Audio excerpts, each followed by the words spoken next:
Phakathi kwabantu abebezokweseka uMsibi eNkantolo ngabayibambe nabeqenjini ANC nabengamele iminyango kahulumeni eMpumalanga ijaji uBrian Mashilo alizange lichithe isikhathi la ahoxiswe lamacala abhekene noMsibi kanye nabanye abahlanu asolwa nabo basakhululekile okwamanje.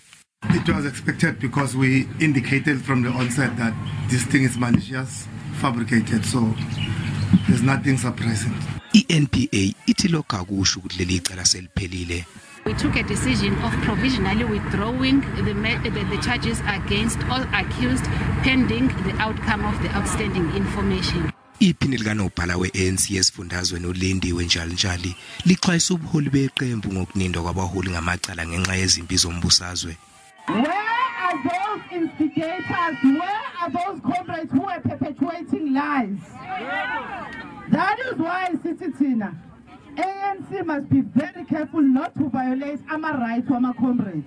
uMsibi waqokwa njengomgcini mafa weqembu esifundazweni ngoMbasa nonyaka wabeke eseshenqa ngokuphazima kweso njengoba ubuholi beqembu bameluleka ngokuthi enze njalo kuze kube kuphothulwe icala abhekene nalo. Manje njengoba selidlulile leli icala kuzobonakala ke ukuthi ingabe ubuholi besifundazwe buzomemukela yini futhi.